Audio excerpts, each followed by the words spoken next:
Alors salut à tous, j'espère que vous allez très bien, moi je me porte super bien et donc bienvenue encore dans cette chaîne Business Mindset. Comme nous l'avons promis au début de cette semaine, nous allons vous donner une suite de 3 vidéos très intéressantes, très importantes, très impactantes pour vous permettre de développer votre business.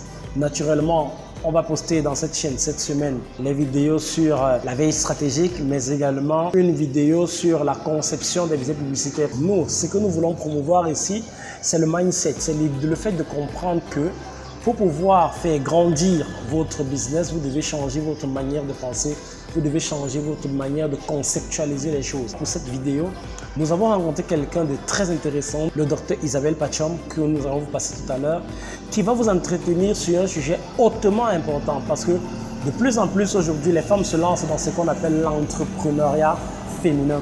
L'entrepreneuriat féminin et se disent parfois qu'il y a des métiers dans lesquels elles n'ont pas la capacité ou elles n'ont pas la qualité de se retrouver, pendant qu'il y a d'autres où elles devraient par exemple aller se placer. Et vous allez voir qu'on va se rendre compte que ce n'est pas qu'au niveau des femmes, mais il y a même des minorités qui se disent que ceci n'est pas fait pour moi, pendant que ceci est peut-être fait pour moi. Alors Isabelle Pachom, le docteur Isabelle Pachom, va venir vous permettre de changer de paradigme et de concevoir les choses d'une toute autre façon. Je vous laisse la suivre. Je suis Isabelle Michel Pachong-Gundi, PhD en management des organisations et ingénieure généraliste. Je suis une femme qui évolue dans un milieu dit d'hommes. Alors, si ça n'en tenait qu'à moi, je serais une femme qui évolue dans un milieu tout à fait normal. Mais ça, c'est une autre histoire. Comment suis-je arrivée là?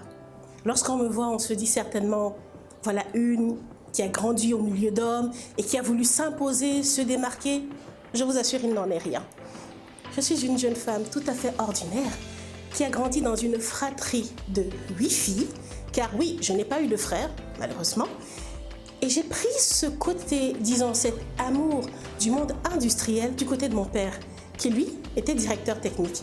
Il nous amenait souvent le samedi voir ses machines, ses équipements, et là je me suis dit, je vais faire la même chose que lui, je vais faire autant que lui. Et j'ai commencé petit à petit, et peut-être de manière un peu inconsciente, à développer cet amour pour la maintenance. Alors me direz-vous, j'ai commencé à étudier, faire des recherches pour avoir les meilleurs concours des écoles du pays? Et non. Au Cameroun, on dit souvent, on fait ce qu'on voit. Et c'est ce qui m'est arrivé. J'ai donc fait le concours de l'Institut UKAKICAM qui s'appelait ISTAC. Et j'ai eu ce concours et aujourd'hui, je suis ingénieure généraliste. Ma passion pour la maintenance, je l'ai développée au fil de mes différentes expériences. Et plus je côtoyais ce monde, plus je me disais, finalement, il n'y a rien d'extrêmement difficile dans ce qu'on fait. Vous voyez par exemple un moteur. On vous dira, pour porter un moteur, il vous faut des gros bras, des biceps et d'énormes muscles. Ah non, c'est le palan qui soulève un moteur aussi simplement que ça. Il faut juste un cerveau. Et je crois que tout le monde en est doté. Se dire qu'on est une femme dans un milieu d'hommes, et je le disais à l'entame, c'est penser qu'on est quelqu'un d'exceptionnel. Il n'en est absolument rien. Sortons-nous ça tout de suite de la tête. Tout dépend de la manière dont vous vous percevez dans le milieu dans lequel vous évoluez. A contrario, vous pouvez être tout à fait à l'aise, mais l'entourage nourrit envers vous certaines choses. Déjà, les hommes par nature, essentiellement les techniciens, sont un peu taquins. Je ne dirais pas macho, mais taquins. Taquins pourquoi? Parce qu'ils veulent voir ce que vous avez dans le ventre. On dit souvent, le maçon, il se mesure au pied du mur. C'est tout à fait la même chose dans le monde technique. Quand vous arrivez dans un milieu d'hommes, ils veulent vous tester. Voir si vous pouvez faire la même chose qu'eux. Et je vous assure, une fois que vous remettez la compétence au centre des débats, il n'en est plus rien. Il faut gagner le respect. Le respect, il se gagne par la compétence. Il faut faire des descentes sur le terrain. Il faut bien connaître son sujet. Il ne faut pas cesser d'apprendre. Au fil de ma carrière, j'ai eu à développer, disons, le goût de l'apprentissage. Et pour ce faire, j'ai eu à avoir différentes certifications. Je suis allée me certifier en management des projets, en accompagnement de carrière et autres choses. Ces différentes certifications m'ont permis de m'affirmer et de travailler ma crédibilité professionnelle, car il s'agit de cela. Quand il s'agit d'évoluer dans un milieu dit masculin, il faut se rendre crédible. La crédibilité est la clé. Crédibilité, pourquoi? N'hésitez pas à apprendre vos sujets. Lorsqu'on vous amène dans un domaine, je dirais n'importe quoi, parce qu'on a un peu trop parlé de technique, il y a d'autres milieux bien sûr qui sont des milieux dits masculins, disons peut-être le milieu de, bon je reprendrai un milieu technique, la maçonnerie, jeune dame qui évolue dans un milieu, disons d'architecte ou de maçonnerie, allez apprendre, n'hésitez pas à redescendre sur le terrain. Parfois je rencontre des dames qui se disent, oui, quand on arrive dans un milieu technique, il faut absolument être dans le management. Et les femmes cherchent tout de suite à être dans le management pour, entre guillemets, se défausser un peu de cette responsabilité technique. Eh bien, mauvaise surprise pour vous, il va falloir se salir les doigts. Oui, mettre la main dans le cambouis, repartir, démonter des moteurs, les remonter, les révisser. Il faut apprendre à faire les parpaings, réapprendre la base, quel que soit votre niveau. Il m'est arrivé d'avoir un changement professionnel, car avant, j'évoluais dans la logistique et aujourd'hui, je me retrouve dans le rail. Au départ, si vous arrivez avec la casquette de chef en vous disant « oui, je suis le grand chef, je viens tout apprendre, je mets tout à zéro », ben non, vous ne vous ferez pas respecter. Il faut réapprendre à repartir sur le terrain, à relire votre documentation, à avoir beaucoup d'humilité, poser les questions. Le fait de poser les questions n'est pas un aveu de faiblesse. Certains pensent que c'est un aveu de faiblesse de se dire, de repartir vers le technicien et lui dire, s'il te plaît, montre-moi comment on fait ci, qu'on fait ça. S'il y a un diagnostic, quel est votre avis? Non, je suis une dame, je ne dois pas montrer mes faiblesses. Il faut l'exprimer, il faut le dire tout de suite. Et c'est comme ça que l'on gagne le respect. Et le respect ne veut pas forcément dire que l'on cherche la protection, non. Parce que d'autres, à contrario, tombent plutôt dans le schéma adverse, c'est-à-dire, comme on dit ici au pays, acheter les amitiés. Car oui, le respect, il ne s'achète pas. Acheter les amitiés comment? En devenant le genre de manager permissif, délégatif, qui laisse tout faire parce que quoi? On veut se faire aimer de nos équipes. Non. Nous ne sommes pas venus dans le monde professionnel pour se faire aimer ou pour se faire des amis. Nous sommes là pour un rendu que notre direction nous demande. Notre direction, notre manager, notre employeur attend de nous certains rendements, certaines attitudes et il faut le faire. Cela passe par l'apprentissage. Si vous devenez le genre de manager qui veut être aimé de ses équipes et qui laisse tout passer, au début, ça peut aller. Ils vont tout faire pour que vous soyez maintenu à cette place. Mais une fois qu'ils trouveront quelqu'un de plus gentil, plus serviable, plus corvéable, ils n'auront aucunement de pitié pour vous mettre de côté. Ça, je vous le garantis. Se rendre indispensable est une bonne chose. Car je vois certaines de mes consoeurs qui sont indispensables, extrêmement professionnelles, intelligentes et techniques dans leur domaine. Ça, c'est une excellente chose. Mais à vouloir se rendre indispensable, on finit par, disons, cacher les éléments et sortir totalement de la pédagogie. Il faut se rendre indispensable, certes, mais il faut aussi former les jeunes pour prendre le relais. Il faut repartir faire des formations, car en donnant des cours, en dispensant des formations, en entretenant les jeunes dames, les jeunes hommes sur nos métiers, c'est comme ça que la connaissance se développe. Je dispense aussi souvent des cours à des jeunes qui ont choisi d'embrasser le même domaine que moi. Et figurez-vous que chaque fois que je travaille avec eux, je découvre de nouvelles choses, de nouvelles technologies, car ils sont tellement curieux. Ce sont des gens qui font des recherches, qui vont de l'avant, qui donnent de leur personne. Et quand ils viennent me voir en disant « Voilà, prof, on a eu tel souci, ainsi de suite », parfois même, je découvre le sujet en même temps qu'eux. Et c'est toujours un plaisir de découvrir. Alors, n'oublions pas, former plutôt que cacher. Car c'est en formant qu'on continue à développer sa connaissance. Et ça contribue à travailler notre crédibilité professionnelle. Car oui, nous sommes là pour faire savoir aux gens que finalement, on ne travaille pas dans un monde d'hommes, mais dans un monde tout à fait quelconque. Je ne suis pas une femme qui travaille dans un monde d'hommes, je suis une femme qui travaille tout court. Mais en même temps, je dois être un manager qui doit se faire respecter et qui a une vie. Pourquoi est-ce que je reviens sur la vie? Alors, certaines autres de mes consoeurs et moi-même, au début de ma carrière, je suis tombée dans le même piège, c'est de se dire, je vais devenir une travailleur woman. Merci à Eric Moigny qui m'a prêté ce mot. Qu'est-ce qu'une travailleur woman? C'est une femme qui n'a pour premier, deuxième, troisième mari que son travail. Elle ne fait que travailler pour prouver ce qu'elle fait. Elle sort à 6 h du matin, elle rentre à 22 h, elle n'a pas de vie, elle se donne à fond, toujours disponible à chaque appel. Oui, car si on veut travailler sa crédibilité, c'est bien cela. Si on veut se rendre indispensable, c'est bien ça. Si on veut être qualifié de joker, celle qui n'a peur de rien, c'est bien cela. Oui, mais pour combien de temps? Au début de la carrière, il faut trouver les voies et moyens pour s'imposer professionnellement. Mais c'est lassant, c'est épuisant. Et vers 30, 40 ans, vous serez lessivé, vous serez épongé. Et une fois qu'on aura trouvé une autre pointure qui aura les mêmes caractéristiques que vous, on vous mettra de côté et là, vous vous sentirez frustré. Vous deviendrez des frustrés professionnels. J'ai donné 20 ans de ma vie, de ma carrière à cette entreprise. J'ai sacrifié mes maternités, mon mariage et ma vie pour cette entreprise. Et c'est ainsi qu'on me récompense, en trouvant d'autres personnes pour faire le travail. Wake up, nous sommes dans une entreprise. On est là pour faire du travail et pour faire du business. Donc, il faut chercher cet équilibre. Ce fameux équilibre vie professionnelle, vie privée dont on parle tant. Ce n'est pas un leurre. Certains se disent « Ah, c'est le thème à la mode. Maintenant, dès que vous ouvrez un plateau d'influenceurs, vous entendez équilibre vie professionnelle, vie privée. » Et c'est tout simplement parce que c'est essentiel.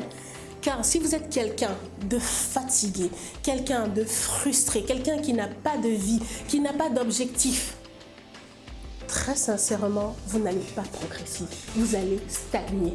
Il faut donc trouver cet équilibre. Je ne dis pas que vous n'allez pas tomber.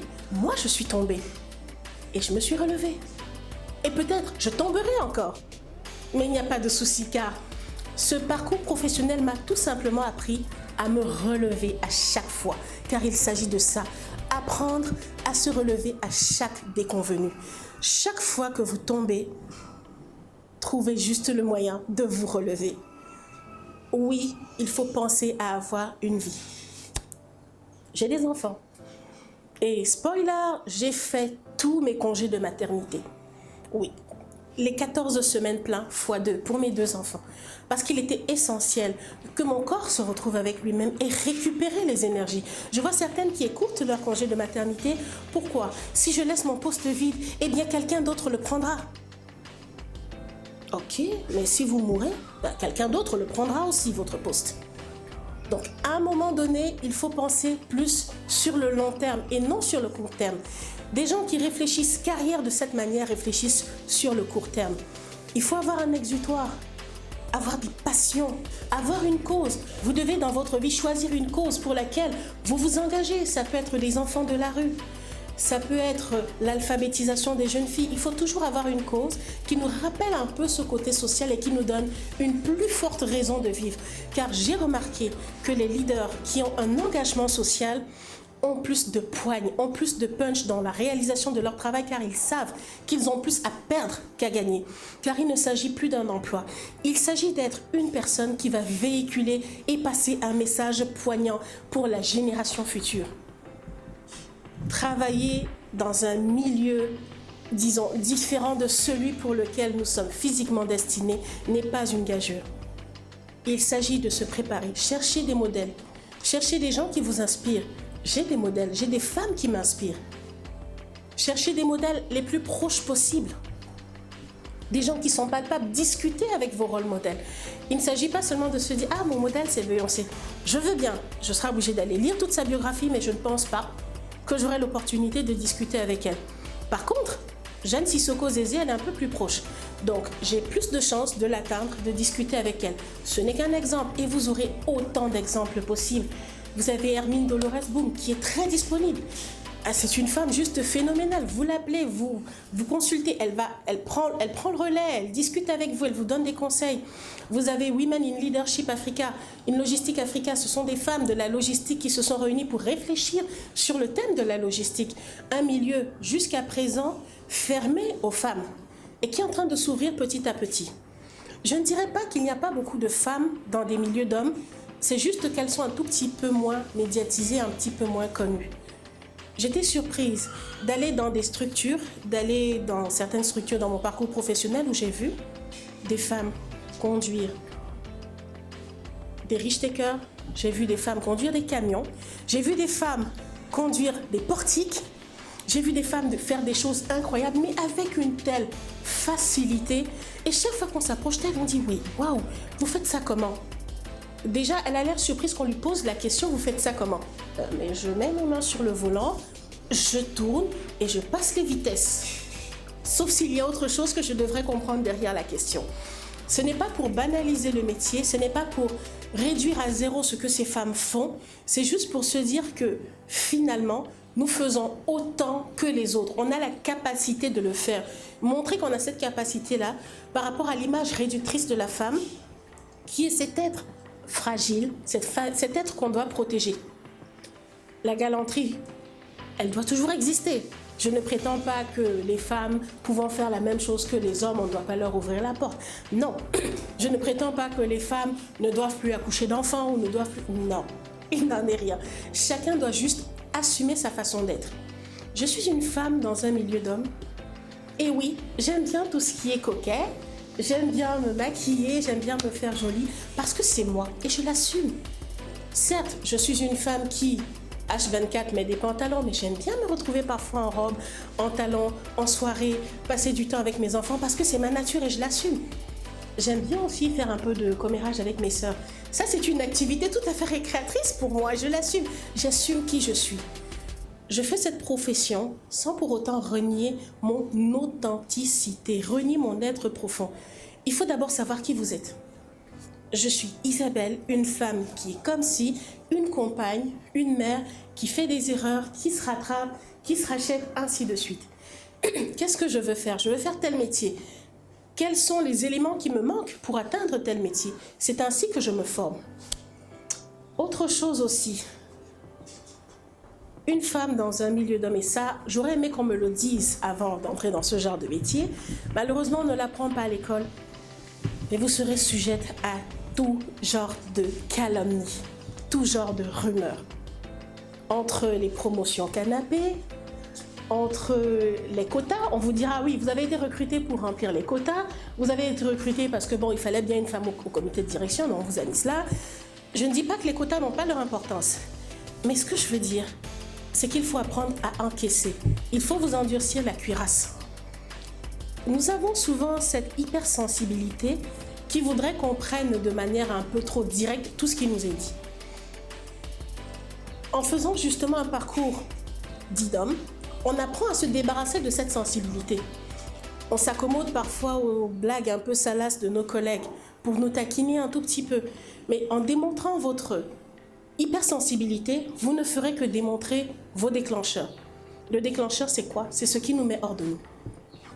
Vos collègues ayant identifié vos déclencheurs n'hésiteront pas chaque fois à appuyer dessus pour vous voir sortir de vos gonds et vous voir qualifier d'hystérique, voire de folle. Car c'est justement ce qu'on nous prête souvent, hein, les femmes. Il faut apprendre à encaisser. On a dit ci de ça, on a dit ça de vous, ainsi de suite. N'hésitez pas à consulter des spécialistes s'il le faut. Si vous sentez que c'est trop dur, si vous encaissez trop, ça va forcément ressortir et parfois au mauvais moment. Non, voyez des spécialistes, consultez-les, voyez des jeunes consoeurs, discutez avec elles, libérez-vous.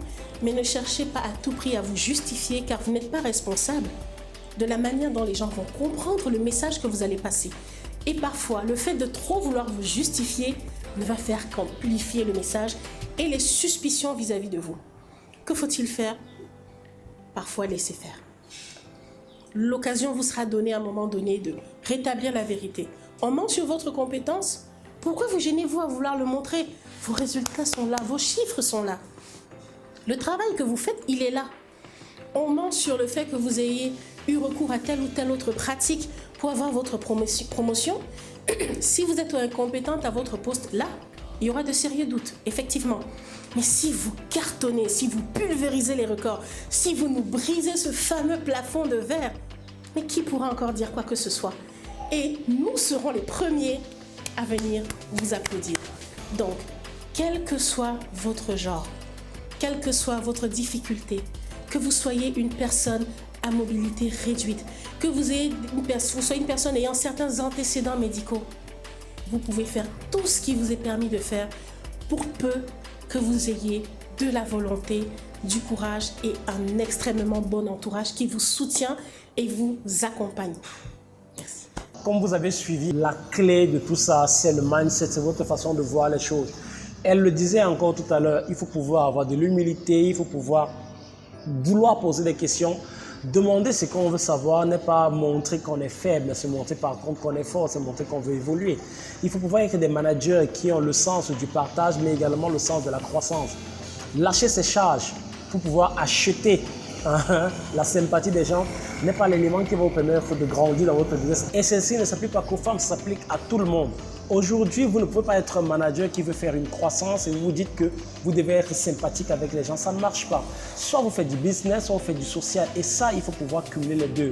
Business et social. Business social, ça vous permet d'avoir une entreprise qui va au-delà. Elle vous demande d'avoir des modèles. Et je dis encore, cette possibilité d'avoir un modèle, ce n'est pas l'apanage uniquement des femmes.